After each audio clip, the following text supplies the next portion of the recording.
Bonsoir les filles. Je vais vous Bah reparler. oui, hyper.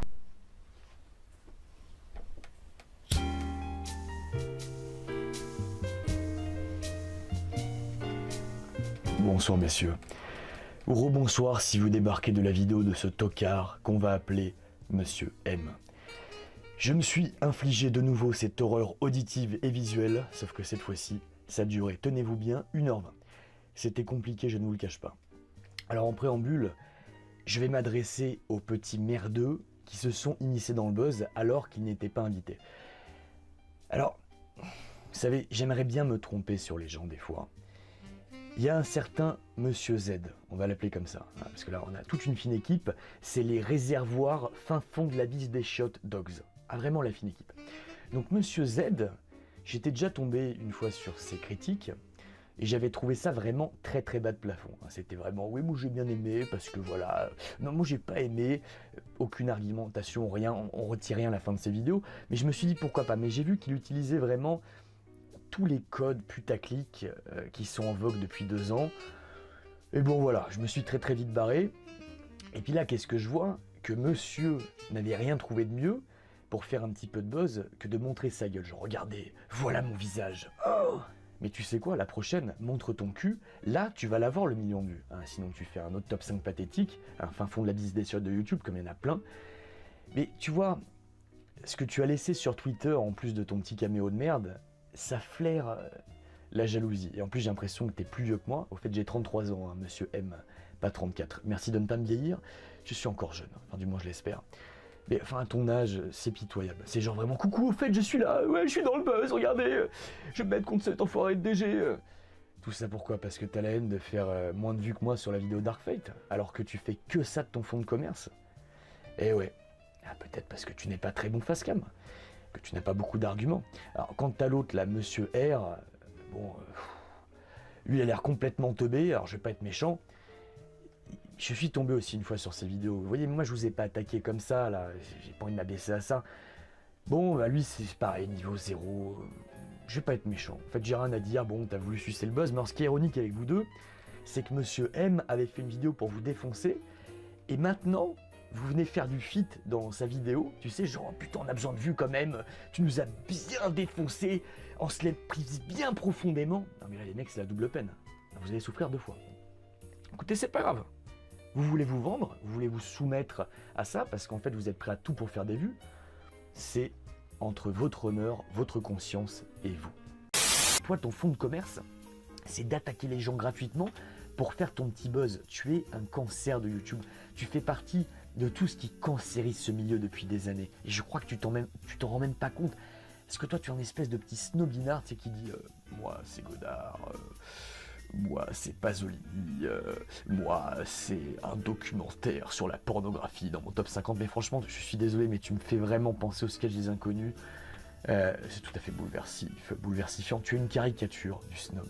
Et je crois que tu t'en rends même pas compte.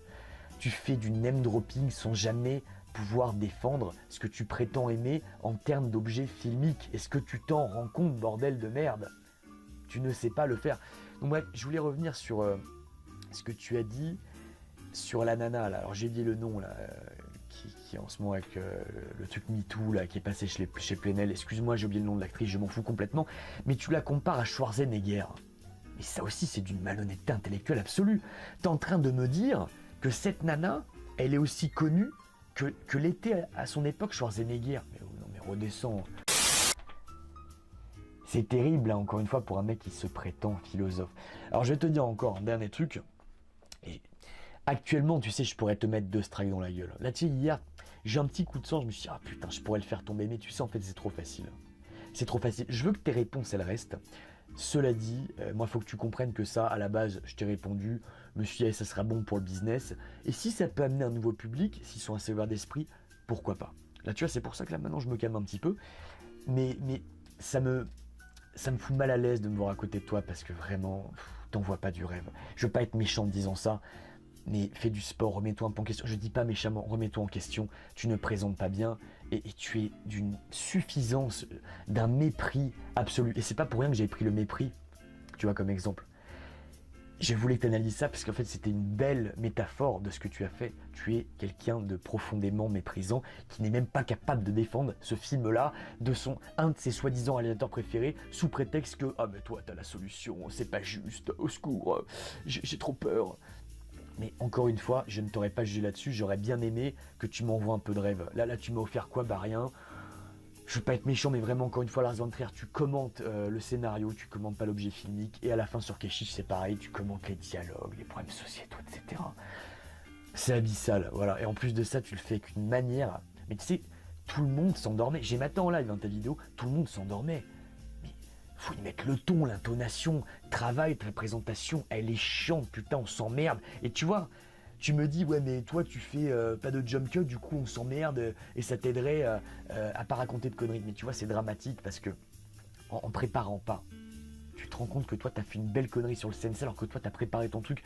Moi, là, sans jump cut, sans avoir recours à tes procédés nuls, je me suis pas planté là.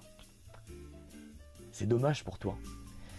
Donc remets-toi en question profondément et je t'invite à t'améliorer. Après, je vais te dire, tout n'est pas perdu. Et je pensais même vraiment qu'on pourrait peut-être s'entendre sur certains points.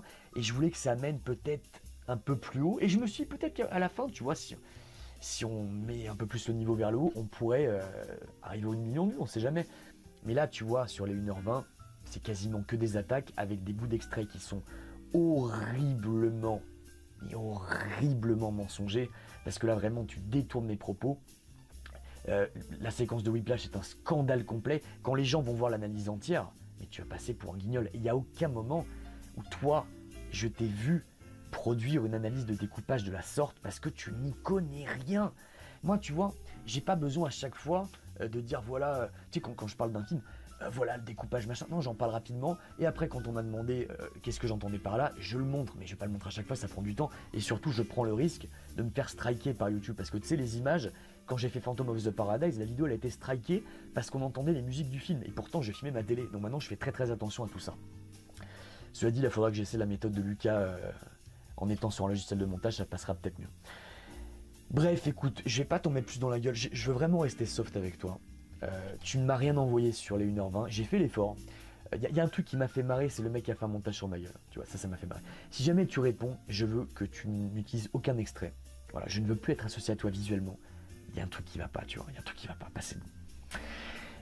Sinon, je vais devoir striker ta chaîne. Tu sais que là, je pourrais te mettre 3 strikes si tu continues. Tu veux pas de ça? Tu ne pourras pas dire que je t'ai pas prévenu. Là, je le fais avec beaucoup de bienveillance. D'accord? Bon, j'espère que j'ai été soft. Là, je crois que je t'ai démonté point par point. Après, je vais pas, tu vois, reprendre chaque truc. Toi, t'as passé 2 semaines. J'ai l'impression que je suis toute ta vie, quoi. J'ai pas besoin de passer 2 semaines pour faire le tour de ta petite vidéo. Il y a rien là, tu vois, je t'ai déboîté là le temps de la vidéo en posant mon cul sans rien foutre en fait. Parce que t'es un branquignol. Et là écoute, je vais offrir cette conclusion en quelques mots.